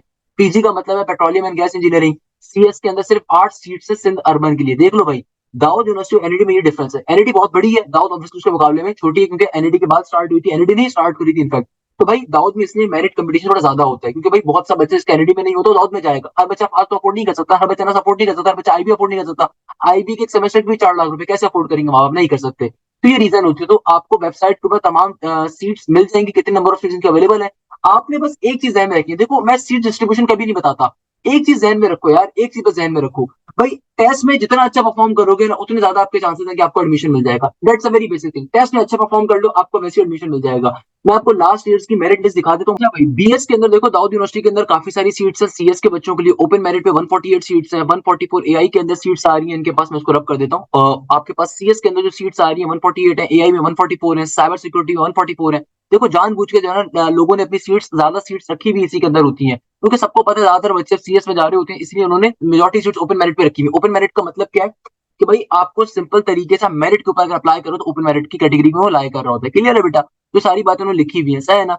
आपके पास इसी तरीके से जो दाऊद के एम्प्लॉयज हैं उनके बच्चों की सीट्स कितनी कितनी है वो सारी उन्होंने रखी हुई है। 45 सीट्स है टोटल, उसको ब्रेक डाउन दिया हुआ है। सेल्फ फाइनेंस की सीट 90, 50, 50, 50 और आगे उन्होंने बताया हुआ है कि भाई कितनी सीट्स अवेलेबल है। तो इस चार्ट को भी समझना बहुत ही आसान है कि भाई लेट्स सपोज अगर आप सीएस में अप्लाई करो, बीएस सीएस के अंदर, तो उसकी 148 सीट्स है ओपन मेरिट के ऊपर, और सेल्फ फाइनेंस में 90 सीट्स हैं। क्लियर है बेटा? तो ये बेसिक बातें होती है जो आपको मालूम होनी चाहिए। तो भाई सेल्फ फाइनेंस की जो फीस है दाऊद यूनिवर्सिटी की, अगेन इसमें दो चीजें हैं। पहले नंबर के ऊपर अगर आप इंजीनियरिंग प्रोग्राम में अप्लाई कर लें तो इसकी 6 लाख रुपए फीस है इंजीनियरिंग प्रोग्राम के सेल्फ फाइनेंस के लिए। और बीएस प्रोग्राम के लिए जो सेल्फ की फीस है वो 4 लाख रुपए है। टेलीकम्युनिकेशन की इनकी 3 लाख फीस है। अगेन इनकी वेबसाइट के ऊपर गिवन है कि भाई बीई के जो प्रोग्राम्स है, चाहे वो इलेक्ट्रॉनिक्स का, कंप्यूटर का, उसकी 6 लाख रुपए फीस होगी विद प्लस टैक्सेस। टैक्स जो भी होगा गवर्नमेंट का वो अलग होगा। केमिकल और इंडस्ट्रियल इंजीनियरिंग के अंदर बीई के अंदर 4 लाख है। Similarly B telecommunication, petroleum, metallurgy, उसकी फीस 3 लाख रुपए है। सेल्फ फाइनेंस के ऊपर मैं बात कर रहा हूँ। वाइल्स साइबर सिक्योरिटी की, सीएस की, आर्टिफिशियल इंटेलिजेंस की सेल्फ फाइनेंस के ऊपर 4 लाख है। एनईडी से सस्ती है एज कम्पेयर टू, सिर्फ इनमें सेल्फ फाइनेंस होता है, स्पॉन्सर नहीं होता। तो याद रखिएगा, अगर आप सेल्फ पे अप्लाई कर रहे हैं साथ में ओपन मेरिट पे अप्लाई कर रहे हैं तो भैया आपको एक चीज ध्यान में रखनी है कि आपको दोनों पे करने पड़ेंगे। फिर अगर आपका एडमिशन नहीं होता सेल्फ के ऊपर तो ऑब्वियसली अगेन आपके पैसे आपको प्रॉपर्ली रिफंड हो जाएंगे पूरे, आपको उस पर परेशान होने की नीड नहीं है, सही है ना? तो ये बेसिक चीजें जो आपको मालूम होनी चाहिए। अच्छा, अगेन एलिजिबिलिटी इनकी क्या है? हर यूनिवर्सिटी की तरह इन्होंने फर्स्ट ईयर के अंदर आपकी मिनिमम 50% होनी चाहिए अप्लाई करने के लिए, और ओवरऑल इंजीनियरिंग प्रोग्राम के अंदर 55 प्लस होनी चाहिए, जिस तरह एनईडी ने कहा था। एटलीस्ट 60 इनकी वेबसाइट पे लिखा हुआ है, तो मैं एज्यूम कर रहा हूँ कि 55 तक भी अगर है तो आप अप्लाई कर दीजिए लाजमी तौर पे। वैसे भी देखो 50% वाले का कहीं एडमिशन नहीं होता गवर्नमेंट सेक्टर में, ओपनली मैं आपको बात बता देता हूँ। आप अगर आपकी परसेंटेज अच्छी होगी तो ऑब्वियसली आपका मेरिट अच्छा बनेगा तभी एडमिशन होगा। 55 वाले का भी एडमिशन नहीं हो सकता, अगर आपका मेरिट ही अच्छा नहीं बनेगा तो कैसे एडमिशन लोगे? तो कहने का मकसद ये है कि भाई अपने जहन में एक खाली आप ये रखो कि भाई अगर आपकी 60% है ना तो अप्लाई कर लो, तभी आपको गवर्नमेंट सेक्टर में मिलेगा। अदरवाइज फिर आप प्राइवेट सेक्टर पे जाओगे, बहरिया में या इकरा के अंदर एंड सो ऑन। तो कहने का मकसद ये कि भाई एलिजिबिलिटी हमेशा याद रखो, एलिजिबिलिटी क्राइटेरिया क्या है। ऑल्दो इनकी वेबसाइट पे भी गिवन नहीं है, मैं सर्च कर रहा था कि मुझे नहीं मिला, मगर अगेन 60% मिनिमम होती है, तो 60% ध्यान में रखो। और बीएस के प्रोग्राम्स के लिए 55 होती है, इंजीनियरिंग प्रोग्राम के लिए 60 होती है, बीएस के प्रोग्राम के लिए मिनिमम एलिजिबिलिटी क्राइटेरिया होता है 55। इसका मतलब ये नहीं कि 55 वाले को एडमिशन मिलेगा, इसका मतलब है कि वो टेस्ट देगा, टेस्ट देने के लिए एलिजिबल है 55 वाला, तो 55 वाला टेस्ट देने के एलिजिबल है बीएस का, 60 वाला टेस्ट देने के एलिजिबल है दोनों का, और इंजीनियरिंग का भी, सही है ना? जो ध्यान में रखिएगा। अच्छा बेटा, अब देखो हमारे पास एक चीज और आ रही है, एग्जामिनर फीस स्ट्रक्चर क्या होता है। दाऊद का फीस स्ट्रक्चर ये लास्ट ईयर्स का है, तो याद रखिएगा इससे फीस थोड़ी ज्यादा ही होगी। ये लास्ट ईयर का फीस स्ट्रक्चर है कि भाई दाऊद के अंदर कंप्यूटर सिस्टम इंजीनियरिंग के अंदर आपके पास पर्टिकुलरली कितनी ट्यूशन फीस है, तो भाई ये तकरीबन 60,000, 59,200 है। इससे ज्यादा ही होगी क्योंकि लास्ट ईयर का ये। इलेक्ट्रॉनिक इंजीनियरिंग की कितनी फीस होगी? 66,000 होगी, सही है ना? अच्छा, पहले सेमेस्टर के अंदर ये फीस इसलिए बताई जा रही है कि इसके अंदर भाई एडमिशन फीस वगैरह मिला के होती है, tuition fees as per the credit hour for the first semester, सही है ना? अच्छा, केमिकल इंजीनियरिंग की फीस कितनी होगी? 66,000 होगी। एनर्जी एनवायरमेंट की 62,000। इंडस्ट्रियल मैन्युफैक्चरिंग इंडस्ट्रियल मैनेजमेंट की जो फीस है 62,900 है। मेटलर्जी की 66 है, पेट्रोलियम एंड गैस की 59 है, टेलीकम्युनिकेशन 66 है, बीएस आर्किटेक्चर की 99,000 है। आर्किटेक्चर में अक्सर लोग पढ़ रहे होते हैं आर्किटेक्चर, कुछ लोगों को शौक होता है डिजाइनिंग साइड का, तो आर्किटेक्चर उसके लिए बेस्ट है। कंप्यूटर सीएस की जो फील्ड है ना, बीएस सीएस की, साइबर सिक्योरिटी की, आर्टिफिशियल इंटेलिजेंस, अगेन 66,600 है। याद रखिएगा ये लास्ट ईयर की है। इसके अंदर ऑब्वियसली जो अब इस साल की जो फीस होगी उसमें इजाफा ही होगा, 80,000 रुपए होगी, 70,000 रुपए होगी, इस तरह की होगी। मगर दो चीजें ध्यान में रखिएगा, अगर आप विद इन ड्यू डेट के ऊपर एडमिशन फीस को या टेस्ट अपनी नॉर्मल फीस को पे नहीं कर पाएंगे तो आपकी सीट किसी और को दे दी जाएगी। मैं भी स्कॉलरशिप के ऑप्शंस के ऊपर आऊंगा कि दाऊद के अंदर स्कॉलरशिप 300 स्कॉलरशिप इस दफा दाऊद ने अनाउंस करा है। किस तरीके से दाऊद 100% स्कॉलरशिप देगा या 50% स्कॉलरशिप देगा, किन बच्चों को देगा? सिर्फ मुस्तहिक बच्चों को देगा। ये ओपन मेरिट स्कॉलरशिप नहीं होंगी, बल्कि जो मुस्तहिक बच्चे होंगे जिनकी वालदेन की इतनी कमाई नहीं है उनके लिए स्कॉलरशिप होंगी। मैंने आपके सामने एक जनरल फीस स्ट्रक्चर रख दी है, ये जनरल फीस स्ट्रक्चर है, इससे जहन में बैठ कर अंदाजा लगा लो आप कितनी फीस पे करनी है। लेट सपोज अगर कंप्यूटर इंजीनियरिंग में 59,000 रखा हुआ है तो अपने जहन में अंदाजा लगा लो 70 से 80,000 रुपए आपको फीस पे करनी है। भाई एनईटी इस दफा 1 लाख रुपए फीस ले रहा है, एडमिशन फीस और फर्स्ट सेमेस्टर की फीस, तो दाऊद भी तकरीबन 80,000, 70,000 इतनी तो लेगा। तो अपने जहन में एक अंदाजा लेके बैठ जाओ। और अगर आप पूरा नहीं उतरते, आपके वालिदैन अगर इतनी फीस अफोर्ड नहीं कर सकते, कोई मसले की बात नहीं है, दाऊद आपको 100% स्कॉलरशिप दे रहा है, मगर सिर्फ मुस्तहिक बच्चों को। अगर आपके वालिदैन अफोर्ड कर सकते हैं तो ऑब्वियसली आपका हक नहीं है, आप दूसरों का हक खाओगे, क्योंकि ये मुस्तहिक बच्चे की स्कॉलरशिप है, ये ओपन मेरिट स्कॉलरशिप नहीं होगी। क्या स्कॉलरशिप होती है उसको भी आगे चलकर डिफाइन करूंगा। अब देखो दाऊद का, अच्छा मैंने एक बात यहाँ पे मिस कर दी थी, दोबारा बता देता हूँ कि भाई दाऊद की जो एडमिशन फीस है वो तकरीबन 16,000 रुपए है। तो याद रखिएगा कि भाई अगर फर्स्ट सेमेस्टर की फीस 59,000 60,000 रुपीज है, तो आपको एडिशनल 16,000 रुपए आपको देने हैं एडमिशन फीस के। सही है ना? अभी तक उन्होंने अनाउंस नहीं करा, बट उनके वेबसाइट पे चेक कर लीजिएगा, अनाउंस कुछ दिनों में कर देंगे कितनी एडमिशन फीस होगी एंड सो ऑन। तो भाई इतना अंदाजा जहन में रखिएगा कि 80,000 90,000 आपको फीस देनी होगी at the time of admission. तो बेटा इस तमाम बातों को, अगर मैं तमाम बातों को समराइज करूं, तो मैं क्या कह सकता हूं कि भाई आप अपने जहन में एक रफ एस्टिमेट लेकर आ सकते हो कि भाई लेट सपोज दाऊद यूनिवर्सिटी की जो एडमिशन फीस है, जो लास्ट ईयर इनकी एडमिशन फीस थी वो 16,000 रुपए थी, सही है ना? और ये आपकी फिर फर्स्ट सेमेस्टर की फीस होगी, इससे थोड़ी ज्यादा ही होगी। तो अंदाजा रखिएगा कि आपको 80,000 90,000 रुपए फर्स्ट सेमेस्टर के अंदर with the admission fees Dawood university को पे करने हैं। इतना अपने जहन में एक अंदाजा लेके चलिएगा, अपने वालिदैन के जहन में इतना अंदाजा लेके चलिएगा। तो ये बहुत मिनिमम फीस है, फास की 2 लाख रुपए फीस है, सही है ना? तो ऑल दो गवर्नमेंट सेक्टर में बहुत लोएस्ट फीस है, अगेन आई वुड से कि भाई गवर्नमेंट सेक्टर के लिए सही है। और जो बच्चे अफोर्ड नहीं कर सकते उनके लिए, जैसे मैंने कहा कि स्कॉलरशिप के ऑप्शन होंगे, उनको भी आगे चल के मैं डिफाइन कर रहा हूँ दाऊद में मुस्तहिक बच्चों की स्कॉलरशिप क्या होती है। अब जरा हम चेक करते हैं लास्ट ईयर्स का मेरिट। तो बेटा देखो ये जो मेरे पास पिक्चर आई है, लास्ट ईयर्स के दाऊद का मेरिट था 2023 का मेरिट, अगेन प्री डिफाइंड अभी नहीं है तो मैं उसको कह नहीं सकता, मगर अगेन इससे थोड़ा ज्यादा ही होगा। तो भाई दाऊद यूनिवर्सिटी के अंदर चूंकि अब नेगेटिव मार्किंग नहीं होती, इसलिए अगर आप देखोगे तो 2021 तक नेगेटिव मार्किंग थी दाऊद में, इसलिए इतना कम मेरिट स्कोर बनता था सीपीएन। बट अब दाऊद का स्कोर अच्छा बनेगा, क्योंकि देखो हर आने वाले साल में मेरिट कंपटीशन में इजाफा होता है। तो भाई लेट सपोज अगर पहले 65 सीपीएन के ऊपर, सीपीएन का मतलब क्या होता है? मेरिट। अच्छा दाऊद का मेरिट कैसे कैलकुलेट होता है जरा उसको भी समझ लेते हैं। अच्छा भाई देखो दाऊद यूनिवर्सिटी का बेटा मेरिट कैसे कैलकुलेट होता है और लास्ट ईयर का मेरिट क्या था, जरा उसको डिफाइन में कर देता हूँ। भाई दाऊद यूनिवर्सिटी में मेरिट कैलकुलेट होता है, 60% आपके टेस्ट के नंबर काउंट होंगे, 60% आपके टेस्ट के नंबर काउंट होंगे प्लस का साइन। एचएससी आपका काउंट होगा, यानी कि इंटरमीडिएट या ए लेवल्स आपका 30% काउंट होगा, इंटर या ए लेवल्स। इसके अलावा आपका जो मैट्रिक था वो खाली 10% काउंट होगा। तो remember the merit formula for the Dawood university. Dawood university का मेरिट फॉर्मूला क्या होता है बेटा? 30% इंटरमीडिएट है, 10% आपका मैट्रिक यानी कि एसएससी काउंट हो रहा है। इसका मतलब क्या है? फॉर एग्जाम्पल एक स्टूडेंट है जिसने ओ लेवल्स के अंदर या फिर मैट्रिक के अंदर अपने मार्क जो स्कोर करे थे ना वो 85 थे। लेट सपोज आपने 85 परसेंटेज ली थी अपने मैट्रिक में, तो इसको आप मल्टीप्लाई करवाओगे 0.10 के साथ, सही है ना? अगर आपने अपने इंटर यानी फर्स्ट ईयर के अंदर या ए लेवल्स के अंदर, अगर आपकी इक्विवेलेंसी इंटर की आपकी परसेंटेज या आपकी ए लेवल्स की इक्विवेलेंसी फॉर एग्जांपल आपकी 80 है, तो 80 परसेंटेज को आप मल्टीप्लाई करवाओगे किसके साथ? 0.30 के साथ। और आपके दाऊद के टेस्ट के अंदर आपको उसी सेम दिन पता चल जाएगा आपका टेस्ट के रिजल्ट कितने आंसर करेक्ट हुए कितने रॉन्ग हुए, वैसे पता चल जाता है ना, क्योंकि रिटन बेस्ड टेस्ट है तो अंदाजा हो जाता है। तो आपके टेस्ट के अंदर, अगर आपने टेस्ट के अंदर स्कोर करे फॉर एग्जाम्पल 55 नंबर, याद रखिएगा बिलो 50 आपका टेस्ट फेल हो जाएगा, आपको कोई फील्ड नहीं मिलेगी, सेल्फ फाइनेंस की फील्ड भी नहीं मिल सकती, सेल्फ फाइनेंस के ऊपर भी टेस्ट क्लियर करना जरूरी है, minimum passing marks in test is 50। तो आपने 55 मार्क्स अगर स्कोर करे टेस्ट के अंदर, तो इसको मल्टीप्लाई करवाया जाएगा किसके साथ? 0.60 के साथ। तो आप कैलकुलेटर को उठा लीजिए, और जो बेसिक कैलकुलेशन है, 85 को सिंपल आप मल्टीप्लाई करवाओ 85 को 0.10 के साथ, तो आंसर आपका क्या आएगा? आंसर आपका आता है 8.5। फिर प्लस का साइन लगाओ, 80 को अगर आप मल्टीप्लाई करवाते हो किसके साथ? 0.30 के साथ, तो आंसर आपका आएगा 24 का, आंसर आएगा 24 का, प्लस का साइन। 55 आपने टेस्ट में स्कोर करे थे, 60% टेस्ट का वेटेज है, 55 मल्टीप्लाई बाय 0.60, तो आपका आंसर आएगा 33 यानी कि 33। इन सबको आपस में ऐड करवा दो, 33 प्लस का 24 प्लस का 8.5, तो ये आ जाएगा आपका सीपीएन। आपका सीपीएन बन रहा होगा 65.5 का।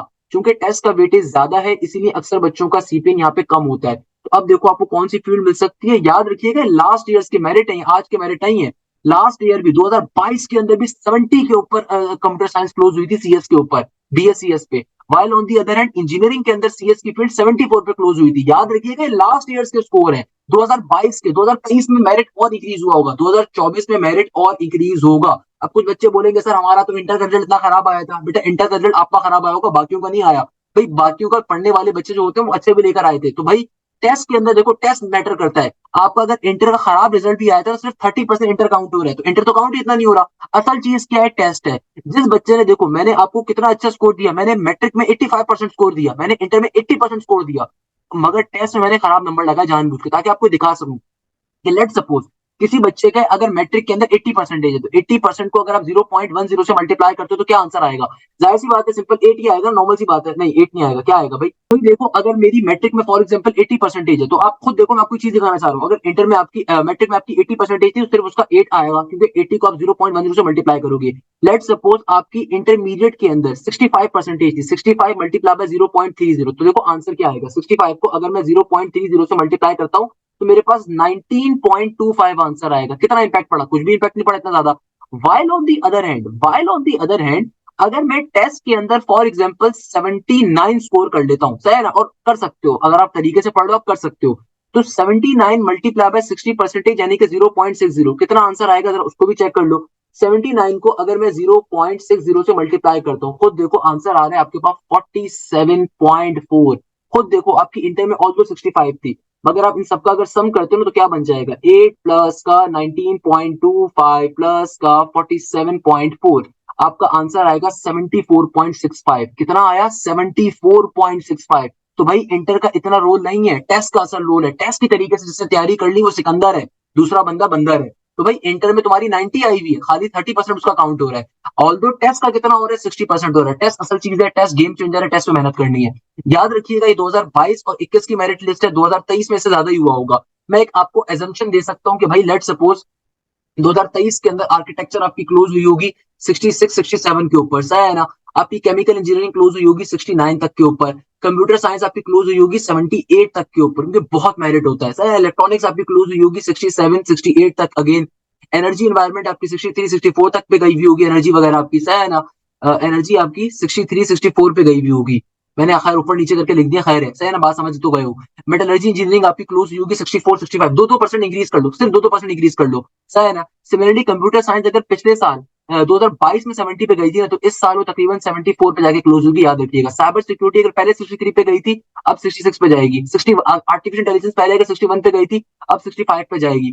बिजनेस इंफॉर्मेशन सिस्टम अगर पहले 55 पे गई थी तो अब ये 58 मेरिट के ऊपर जाएगी। इन्वायरमेंटल साइंस पहले 41.27, ये मेरिट है। ऐसा बहुत से बच्चे समझते हैं सर ये तो हमारे पास वो आ रहा है। अरे भाई ये मेरिट सीपीएन है, इसका टेस्ट के स्कोर सीपीएन है बेटा। सीपीएन का मतलब क्या होता है? तीनों को मिलाने के बाद, सही है ना? तो अगर पहले 41 पे गई थी तो 45 46 पे चली जाएगी। मैथमेटिक्स पहले 36 पे गई थी, अब ये 38 पे चलेगी। मेरे ख्याल में मैथमेटिक्स तो वैसे उन्होंने कोर्स हटा दिया है। केमिस्ट्री पहले 32 पे गई थी तो अब 38 39 पे चली जाएगी। तो भाई ये पिछले सालों का है, तो अब हर साल देखो इजाफा ही होता है। अगर आप 2021 और 2022 का कंपैरिजन भी करो ना तो इजाफा ही हो रहा है। देखो खुद देखो आप, 2021 में क्या था, 2022 में क्या है, 2021 में देखो क्या था, 2022 में क्या है, इजाफा ही होता है। क्योंकि हर साल बच्चों की तादाद में इजाफा होता है। हमारे मुल्क का सबसे बड़ा मशगला ही क्या है? बच्चे बच्चे बच्चे बच्चे एंड सो ऑन। तो भाई बच्चों की तादाद में हर दफा इजाफा ही होता है, तो मेरिट हर साल इंक्रीज ही होगा।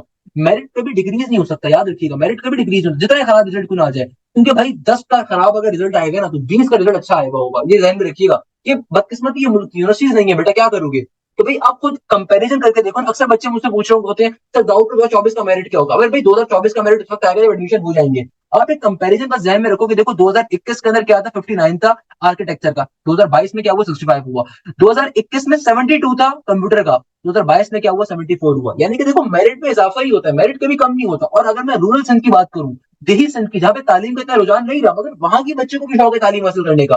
देखो पहले वहां पे 60 के ऊपर क्लोज हुई थी 2021 में, 2022 में 70 पे क्लोज, 10% का इजाफा हो गया।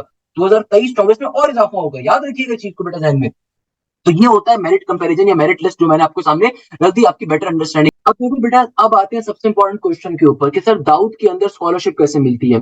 देखो बेटा 60% ऑफ दी स्कॉलरशिप जो आपको मिलेगी ना, वो आपको मिलेगी उन बच्चों को जो बीई प्रोग्राम्स के अंदर जा रहे हैं, और 10% उनको मिलेगी जो कि आपके पास फीमेल स्टूडेंट्स जो उनके लिए रिजर्व कैटेगरी है। 60% तो आपको सिंपल बी और बी आर्किटेक्चर के बच्चों को मिलेगी। बाकी 10% जो स्कॉलरशिप यहाँ पे दी जा रही है, वो दी जा रही है स्पेशल जो फीमेल स्टूडेंट्स हैं उनका एक कोटा रखा गया है।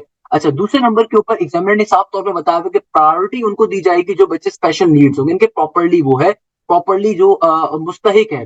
अब देखो दाऊद दो तरह की स्कॉलरशिप को प्रोवाइड करता है, एक देता है आधी फीस माफ करता है, एक के अंदर 100% फीस माफ कर देता है। अब देखो क्या कैटेगरी है, क्या कैटेगरी है इनकी स्कॉलरशिप की। ये कहते हैं कि भाई अगर आपको 100% ट्यूशन वेवियर चाहिए ना, आपको 100% फीस माफ करवानी है, तो आपके फादर की पूरे साल की जो इनकम है हर तरह के सोर्स से, वो 4,50,000 ज्यादा नहीं होनी चाहिए। यानी कि भाई अगर एक घर है, उस घर की सैलरी पूरे साल की 4,48,000 से ज्यादा नहीं होनी चाहिए। पूरे साल की बात हो रही है, एनुअल इनकम की बात हो रही है। Aspiring student who declare the income should not be more than 4,48,000। इसका मतलब क्या है? इसका मतलब ये कि भाई जो एक पेरेंट्स आ रहे हैं उन पेरेंट्स की 4.5 लाख से ज्यादा फीस। हमारे मुल्क में ऐसे कई घर होते हैं भाई जो कोई रेडी चलाते हैं, कोई रिक्शा चलाता है, उनके बच्चों को भी एक तालीम है। तो भाई उन बच्चों को 100% ट्यूशन वेवियर मिलेगा कि भाई आपके अगर वालदेन की पूरे साल की फीस, पूरे साल की उनकी तनख्वाह कितनी है, 4.5 लाख से कम है, 4,48,000 से कम है, तो उनको 100% ट्यूशन वेवियर मिलेगा। बट अगेन इसका इंटरव्यू होगा, इंटरव्यू में प्रॉपर्ली हर चीज आपको चेक करेंगे। ऐसा नहीं कि मजाक मस्ती में आप झूठ बोल दो। अक्सर हमारे मुल्क में आदत होती है झूठ बोलने की कि भाई बाप की सैलरी अच्छी खासी एक महीने की लाखों के अंदर है, वो क्या कर रहा है, झूठ बोल देते हैं स्कॉलरशिप में जाके कि भाई मैं तो हॉकी का बहुत बड़ा प्लेयर था और मैं गरीब हूँ। इससे जो असल मुस्तहिक बच्चा होता है उसका भी नुकसान होता है। तो कहने का मकसद क्या है कि भाई वो आपकी प्रॉपर्ली आपकी हर चीज चेक करेंगे। मैंने लिखा हुआ भी है सपोर्टिंग डॉक्यूमेंट्स क्या होने चाहिए at time of applying for scholarship. आपके वालदेन का सीएनआईसी चेक किया जाएगा, सैलरी स्लिप उनकी चेक की जाएगी, उनके लास्ट 6 मंथ्स के आपके घर का बिजली का बिल, पानी का बिल और इलेक्ट्रिसिटी का बिल चेक किया जाएगा। अगर आपका घर रेंट का है तो रेंट एग्रीमेंट चेक किया जाएगा। आपके तमाम बहन भाइयों की जो भी लास्ट फीस रिसिप्ट होगी, उन्होंने कहीं से स्कूल में तालीम हासिल करी है, सारी चेक की जाएंगी। मेडिकल बिल्स की कॉपीज चेक करी जाएंगी। पासपोर्ट साइज आपकी एप्लीकेंट की फोटो चाहिए होता है। सर आपका प्रॉपर इंटरव्यू होगा आपके माँ बाप के सामने, आपके माँ बाप का इंटरव्यू लिया जाएगा, उसमें हर चीज डिसाइड की जाएगी। अगर जो मुस्तहिक होगा ऑब्वियसली उसको मिलेगा। 50% स्कॉलरशिप इनको मिलेगी जिन वालदेन की अगर आपके पूरे घर की इनकम 7.5 लाख, 7,20,000 सॉरी, 7,07,20,000 है पूरे साल की। अब हो सकता है भाई 7,20,000 का मतलब क्या है, 7,20,000 को अगर आप 12 पे डिवाइड करो, यानी कि अगर तो आपके फादर की मंथली इनकम 60,000 रुपीज है, तो जाहिर सी बात है 60,000 रुपए क्या होता है, किसी का घर क्या चलता है। तो यानी कि पूरे साल की अगर किसी खानदान की पूरे साल की इनकम सिर्फ 7,20,000 है या उससे कम है, तो वो बच्चे को 50% फीस वेवियर मिल रहा होगा। अगेन उसके अंदर भी प्रॉपर्ली चीजें चेक करी जाएंगी एंड सो ऑन, है ना। अच्छा, इसके अलावा दो तरह की कैटेगरीज और भी हैं स्कॉलरशिप की। अगर आपके वालदेन दाऊद यूनिवर्सिटी के अंदर पढ़ाते हैं या दाऊद यूनिवर्सिटी के अंदर काम करते हैं, तो उनको 50% स्कॉलरशिप और 75% स्कॉलरशिप दी जा रही होगी, मगर वो इस कैटेगरी में फिर लाई नहीं करेंगे। तो ये होता है हमारे पास सिंपल तरीके से दाऊद यूनिवर्सिटी का स्कॉलरशिप प्रोसेस। अगेन जब मैं फॉर्म फिल कर रहा था मैंने आपको दिखाया था कि जब मैंने वहां पे स्कॉलरशिप के ऑप्शन पे टिक करा था, तो उसने मुझे स्कॉलरशिप का ऑप्शन वहीं पे दी थी। तो आपको फॉर्म फिल करते हुए स्कॉलरशिप का ऑप्शन आ जाएगा, रिमेंबर दिस थिंग। तो ये सारी बातें हम लोगों ने सीख ली। लास्ट में सबसे इंपॉर्टेंट बात कर लेते हैं कि भाई ये सारी बात तो मैंने आपको बता दी डिटेल के अंदर दाऊद यूनिवर्सिटी के हवाले से। बेटा अब देखो सबसे इंपॉर्टेंट पार्ट के ऊपर मूव करेंगे दाऊद यूनिवर्सिटी के कोर्स की डिटेल्स के हवाले से। दाऊद यूनिवर्सिटी और कराची यूनिवर्सिटी के अंदर जो अप्लाई कर रहे हैं, जिन बच्चों की परसेंटेज इतनी ज्यादा नहीं है, जो एनईटी के अंदर ऑब्वियसली एडमिशन टेस्ट क्लियर नहीं कर सकेंगे, या फिर अगर आप लोगों ने अभी तक अपनी एप्टीट्यूड की तैयारी करना स्टार्ट नहीं करी, 1 जुलाई को आप लोगों का आपके इंटरमीडिएट के एग्जाम्स एंड हुए हैं, आप ए लेवल से बिलोंग करते हैं, आप इंटरमीडिएट से बिलोंग करते हैं, आप इंटीरियर से बिलोंग करते हैं, आप किसी भी पाकिस्तान के सूबे से बिलोंग करते हैं, और आप एयर यूनिवर्सिटी के अंदर, दाऊद के अंदर, कराची यूनिवर्सिटी के अंदर, या फिर पाकिस्तान की किसी ऐसी यूनिवर्सिटी में अप्लाई करें जिसका टेस्ट अगस्त के अंदर है, सितंबर के अंदर है, तो भाई ऐसी तमाम यूनिवर्सिटीज को टैकल आउट करने के लिए मैं अपना एक न्यू बैच को स्टार्ट कर रहा हूँ। इस बैच की डिटेल्स क्या होंगी, तमाम बातें आपको शेयर करती हूँ। बेटा हमारा जो न्यू बैच स्टार्ट हो रहा है, इस बैच की खास बात क्या है भाई, अगर आपने अभी तक अपनी तैयारी स्टार्ट नहीं करी, आप इधर फास्ट यूनिवर्सिटी में अप्लाई कर रहे हो और विद इन 1 वीक में अपना एक्सेल करना चाहते हो, आप एनईडी में अप्लाई कर रहे हो, आप दाऊद यूनिवर्सिटी की तैयारी कर रहे हो, कराची यूनिवर्सिटी की तैयारी कर रहे हो, तो भाई ये बैच स्पेसिफिकली आपके लिए है। ये बैच आपके लिए मैं क्यों कह रहा हूँ, क्योंकि बेटा इस बैच के अंदर आपको कंप्लीट कोर्स की रिकॉर्डिंग मिलेगी। आपने सही सुना भाई, आपको कंप्लीट सब्जेक्ट्स की एप्टीट्यूड की रिकॉर्डिंग हम प्रोवाइड कर रहे होंगे, वन शॉट लेक्चर्स की, ना सिर्फ ये बल्कि लाइव क्लासेस होंगी प्रॉपर्ली आपकी। तो भाई आपने अक्सर देखा होगा मुख्तलिफ बेकार किस्म के जो महंगे बेकार कोचिंग सेंटर्स होते हैं, उनकी पब्लिसिटी के भाई वो कहते हैं रिकॉर्डेड लेक्चर्स का बैच कितने के अंदर, 30,000 रुपए के अंदर। अरे भाई 30,000 रुपए में अपने नॉर्मल बैच की नहीं लेता, वो रिकॉर्डेड लेक्चर्स का बैच आपको 30,000 रुपए में दे रहे होते हैं, या 35,000 रुपए के अंदर आपको आईबीए की लेक्चर्स की रिकॉर्डिंग प्रोवाइड कर रहे होते हैं। या फिर माशाल्लाह से वो एक और बड़ा मशहूर कोचिंग, उन्होंने बाद में फिर जब उनके ऊपर लोगों ने तनकीद करी, लोगों ने उनको आगे पीछे वहां पे कहा यह जाता है कि भाई 25,000 रुपए के अंदर आपके पास क्या है, रिकॉर्डेड लेक्चर्स का बैच आ रहा है। तो मेरे प्यारे बेटे याद रखिएगा, हम आपको सिंपल तरीके से रिकॉर्डेड लेक्चर्स साथ ही प्रोवाइड कर रहे होंगे with this particular fees along with the live classes. आपको कंप्लीट सब्जेक्ट की रिकॉर्डिंग मिल रही होगी। आपका टेस्ट चाहे जुलाई के एंड के अंदर है, चाहे आपका टेस्ट आपका अगस्त के अंदर है, आपको पूरे कोर्स की रिकॉर्डिंग मिलेगी, जहन में रखिएगा, सही है ना। ना सिर्फ ये, बल्कि साथ साथ आपकी फिजिक्स की और मैथ्स की लाइव क्लासेस होंगी। फिजिक्स की प्रॉपर्ली कोर्स आपका लाइव क्लासेस में कवर होगा। आपका मैथ्स के अंदर अंदर लाइव क्लासेस शामिल होंगी। इसके अलावा बाकी तमाम कोर्स, चाहे वो आईक्यू हो, चाहे वो एनालिटिकल रीजनिंग हो, चाहे वो आपके पास एलआर हो, चाहे वो आपके पास पर्टिकुलरली बेसिक मैथ्स हो, चाहे वो आपके पास फिजिक्स हो, चाहे वो केमिस्ट्री हो, चाहे वो कंप्यूटर हो, चाहे वो इंग्लिश हो, उन सबके आपको रिकॉर्डेड लेक्चर्स मिलेंगे कंप्लीट कोर्स के। ना सिर्फ ये, बल्कि सबसे इंपॉर्टेंट चीज क्या है, आपके प्रॉपर टेस्ट कंडक्ट किए जाएंगे। आपको प्रॉपर टेस्ट में शेयर करूंगा, आप उन टेस्टों को दे रहे होगे। इसके अलावा आपके प्रॉपर डाउट ग्रुप्स होंगे। सबसे इंपॉर्टेंट चीज क्या है कि आपकी कंप्लीट एप्टीट्यूड की तैयारी हो रही होगी। आप किसी भी बेकार कोचिंग सेंटर में भी जाओगे ना, 60,000 रुपए, 30,000 रुपए, 40,000 रुपए आपसे मांग रहे होंगे। वाइल ये जो मेरा दाऊद यूनिवर्सिटी का, कराची यूनिवर्सिटी का कोर्स है, इसके अंदर हम आपकी कंप्लीट तैयारी करवा रहे होंगे, दाऊद की भी, कराची यूनिवर्सिटी की भी। और ये बैच स्टार्ट होगा 12 जुलाई से। ये बैच स्टार्ट होगा 12 जुलाई से। मगर अल्हम्दुलिल्लाह मेरे पास स्टार्टिंग के अंदर ही बेतहाशा बच्चे आ जाते हैं, इसीलिए मैं स्टार्टिंग के अंदर डिस्काउंट रखता हूँ नॉर्मली, कि भाई ऑल दो बैच मेरा 12 जुलाई से स्टार्ट होगा, बट मैं एक डिस्काउंट दे रहा होता हूँ बच्चों को। अच्छा, एमडी कैट का मेरा एक स्पेसिफिक बैच है जो कि अलग से मेरा चल रहा है, तो भाई वो अलग बैच होगा। अगर आप प्री मेडिकल के स्टूडेंट हो, आप दाऊद के सीएस में अप्लाई करो, तो मैं आपको उसके अंदर भी एंटरटेन कर रहा हूँ। एमडी कैट की तैयारी भी आपके साथ में हो रही है, बट वो अगेन वो 7,000 वाला बैच है, वो 7,000 वाला बैच है, वो अलग बैच है। बट अगेन अगर आप उसमें रजिस्टर करवाओगे तो आपको इसके अंदर भी एंटरटेन कर दूंगा, सही है ना। सेकंड नंबर के ऊपर, अब आप सोच रहे हो कि सर आप इतनी सारी आप बातें कर रहे हैं, पास्ट पेपर्स को आप कवर करवाएंगे, दाऊद के पेपर्स को कवर करवाएंगे, कराची यूनिवर्सिटी के पेपर्स को कवर करवाएंगे, आप कंप्लीट कोर्स की रिकॉर्डिंग देंगे, आप लाइव क्लासेस ले रहे होंगे फिजिक्स की और साथ साथ आप मैथ्स की, तो भाई सर आपकी फीस तो तकरीबन बहुत ज्यादा होगी। नहीं मेरा बेटा, मेरी फीस बहुत कम है, बहुत मामूली सी फीस है। क्या फीस है मैंने यहाँ पे लिखी हुई है, फीस डिपॉजिट करवाने का तरीकेकार भी लिखा हुआ है। याद रखिएगा, अगर आप लोग 9 जुलाई से पहले पहले रजिस्ट्रेशन करवाते हैं, 9 जुलाई से पहले पहले, तो आपको सिर्फ 6,000 रुपीज की फीस देनी होगी। आफ्टर 9 जुलाई आपको 6,500 की फीस देनी होगी। सिंस अल्हम्दुलिल्लाह मैं जब भी बैच को स्टार्ट करता हूँ, मेरे पास बेतहाशा बच्चा बैच में एडमिशन लेने का ख्वाहिशमंद होता है, बैच में एडमिशन लेने के लिए आ जाता है। तो भाई याद रखिएगा, मेरे स्लॉट्स बहुत जल्दी फिलअप हो रहे होते हैं अल्हम्दुलिल्लाह। मेरे बैचेस में बेतहाशा बच्चा बैठा होता है पूरे पाकिस्तान से। तो जहन में रखिएगा कि बेटा, अगर आप 9 जुलाई से पहले फीस पे करेंगे तो आपको 6,000 की फीस देनी पड़ेगी, और आफ्टर 9 जुलाई जो फीस होगी 6,500 रुपीज होगी। ये बैच स्टार्ट होगा 12 जुलाई से। 12 जुलाई से हम लोग प्रॉपरली बैच की क्लासेस स्टार्ट करेंगे। आप जितनी जल्दी एडमिशन लेंगे, आपको पोर्टल का एक्सेस उतनी जल्दी मिलेगा। आपकी लाइव क्लासेस प्रॉपरली जूम के ऊपर होंगी।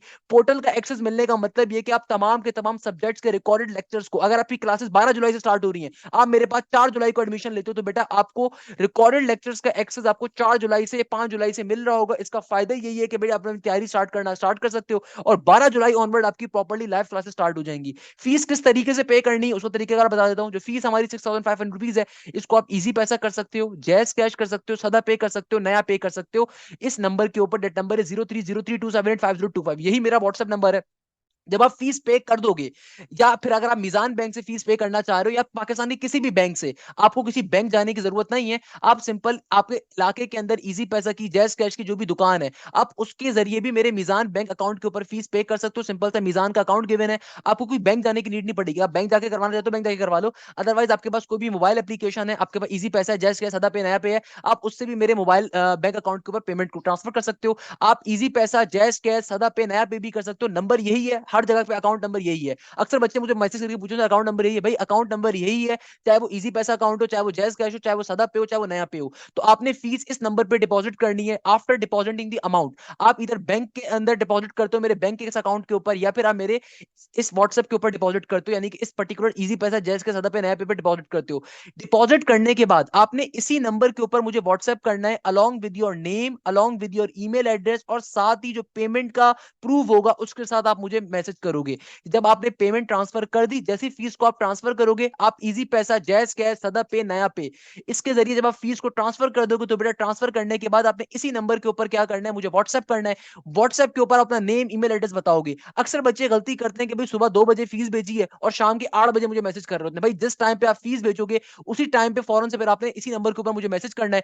अच्छा, मैसेज कैसे करना है भाई? मैसेज के अंदर अपने नेम, ईमेल एड्रेस के साथ जो आपकी ट्रांजेक्शन की डिटेल्स हैं, यानी कि भाई जब आप इजी पैसे से पेमेंट भेजते हो, जैसे कैसे पेमेंट भेजोगे, या सदा पे, नया पैसे पेमेंट भेजोगे, या बैंक अकाउंट पे पेमेंट भेजते हो, तो भाई जो पेमेंट का मैसेज आएगा ओरिजिनल नंबर से, जो आपके पास पेमेंट का मैसेज आएगा ना, उस कंप्लीट मैसेज की आपने पिक्चर लेनी है। चाहे वो एक हो, दो हो, आपने जितना भी बड़ा मैसेज आएगा उस कंप्लीट मैसेज की आपने पिक्चर लेनी है, जिसमें टीआरएक्स आईडी लिखा होगा। तो उस टीआरएक्स आईडी से हम अंदाजा, हमें पता चलता है कि भाई आपने पेमेंट वाकई में करी है कि नहीं करी। क्योंकि जब आप किसी को पेमेंट भेजते हो ना, जिस बंदे ने पेमेंट भेजी होती है उसके पास भी एक मैसेज आता है, जिसके पास पेमेंट गई होती है उसके पास भी एक मैसेज आता है, दोनों में एक यूनिक कोड होता है। हम उसको मैच करके चेक करते हैं कि पेमेंट वाकई में रिसीव हुई है कि नहीं हुई है। तो आपने लाजमी तौर पे काम करना है कि बेटा अपने टीआरएक्स आईडी नंबर लाजमी तौर पे अपना पर्टिकुलरली शेयर करना है। जब पेमेंट आप कर दोगे, चाहे इजी पैसे से करते हो, जैस कैश से करते हो, किसी दुकान से जाके आप करवाते हो, तो पेमेंट करवाने के बाद आपने वो जो पेमेंट का मैसेज होगा, आपने उस दुकानदार से कह के उसकी पिक्चर लेनी है। पिक्चर लेने के बाद आपने मेरे व्हाट्सएप नंबर के ऊपर, इसी नंबर के ऊपर मुझे व्हाट्सएप करना है, along with your name, along with email address, ताकि फिर मैं आपको ग्रुप में ऐड कर सकूं, व्हाट्सएप ग्रुप के ऊपर।